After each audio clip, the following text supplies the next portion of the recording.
L U Jitendragiri Goswami મિત્ર, અત્યારે આપણે એક આશ્રમે છે. આશ્રમે એક સંતની મુલાકાત થઈ છે અને એ પોતે કથાકાર પણ છે. અત્યારે આપણે બાપુ ઓમ નમો નારાયણ, ઓમ નમો નારાયણ.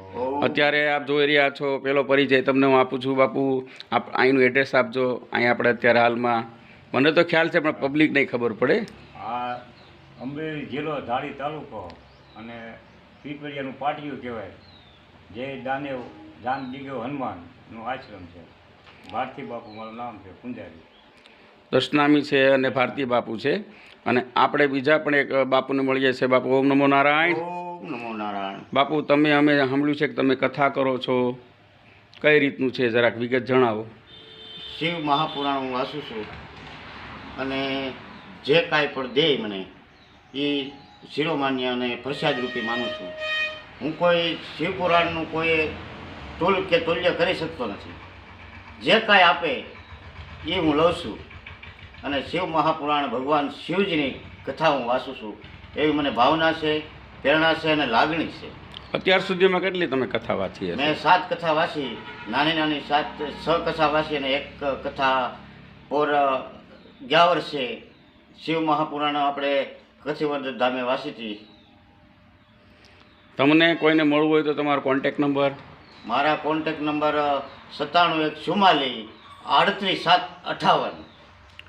શું નામ આપનું પૂરું? હિંમત ભારતી ગોસ્વામી, ગામ મારું ખીચા.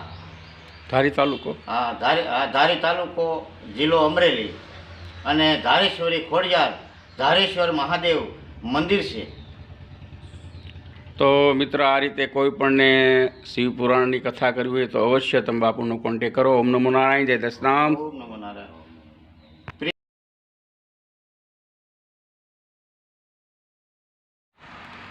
બાપુ સરસ કામ છે આપનું.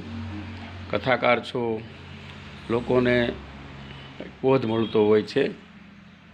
શું કહેવા માગો છો આ પ્રજાને? અત્યારે હાલના સમય પ્રમાણે આ હરાર કળિયુગ હાલે છે, બરાબર, એની વિશે આપ શું કહેવા માગો છો? મારું એ કહેવાનું છે કે ભલે હું નાનો કથાકાર છું પણ એક શિવપુરાણ, મહાન શિવપુરાણ છે તેને સમજાવવા માટે બહુ હું પ્રયત્ન કરું છું કે પ્રિય બોલવું સજનતા દાતારી સુરકંઠ કહેતા અભ્યાસે ન મિલે હો તો બિના કૃપા ભગવત. બસ વાહ, સરસ. સારું બોલવું ને સારી રીતે શિવપુરાણ સમજાવવું. પહેલેથી શિવપુરાણ હું સમજાવવા માગું છું આપણા બધા ભાઈઓ મિત્રોને, આપણા દશનામ કે કોઈ પણ ને સારી રીતે શિવપુરાણ વાંચી. અને મને એવું ભાવ છે કે શિવપુરાણ પહેલેથી છેલ્લે સુધી ટૂંક સારમાં હું સમજાવવા માગું છું.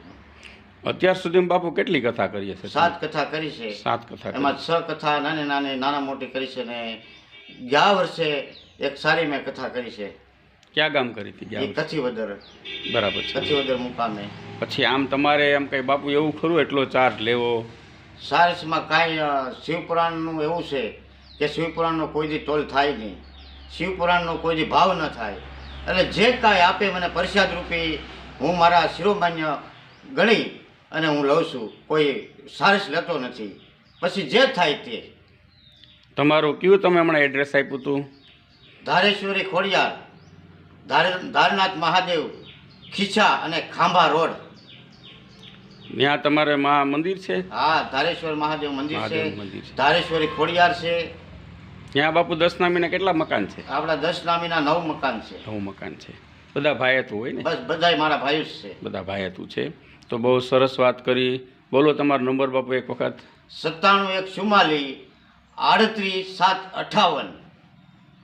તો કોઈ પણને કથા કરવી હોય તો આ નંબર ઉપર તમારો કોન્ટેક કરે એટલે ક્યાંય પણ જવા તૈયાર છો ને? ગમે ત્યાં કે ત્યાં હું શિવપુરાણ વાંચવા તૈયાર છું અને જવા પણ તૈયાર. અને આ જે બધું સાથે તમારી પાસે હોય છે કે એ લોકોને મગાવવું પડે? નહીં, અમારી પાસે બધી પણ સંગીતવાળા એ અમારી સાથે જ હોય છે. કારણ કે કાયમ માટે સંગીતવાળાને અમારી સાથે બોલવું, ગાવું એ અમારે એને કહેવું પડે.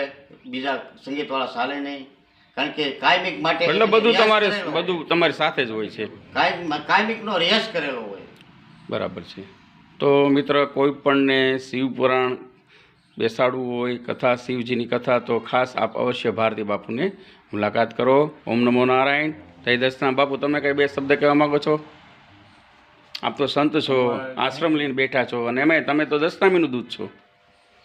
શિવ મહિમા એવો છે ને, ખાલી અટાણે તો શિવજીને આ કળીકાળમાં એક લોટો જળ અને 5 બીબીના ચડાવે એટલે એનું કોઈ બી કામ હોય ભો ન કરે.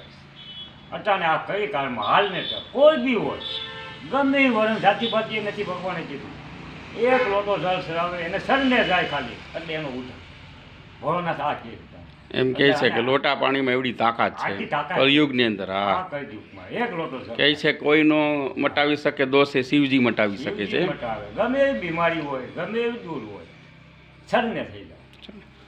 શરણાગતમ શરણાગતમ તો જ આમાં ઉદ્ધાર છે, બીજો ઉદ્ધાર છે. નહીં. કોઈ એની સિવાય કોઈ ઉદ્ધાર કરીને કેમ છે? શિવ સિવાય દેવોને પણ તકલીફ પડતી શિવ પાસે જતા ને. ત્યારે એ દેવ હોય એને સરને થતા.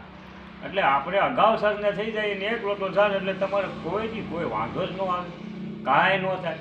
આ ભોળોનાથ છે, દિયાનો સાગર છે, એ તો હવને બસાવે છે, એમ આપણને ન બસાવે, આપણે તો એના છીએ. હે એટલે આપણે એટલે સર્વો એના છે, અંધાય એના જ આવે. હા, તો સરસ મજાની વાત કરી બાપુ. ઓમ નમો નારાયણ. ઓમ જય દશનામ. જય દશનામ.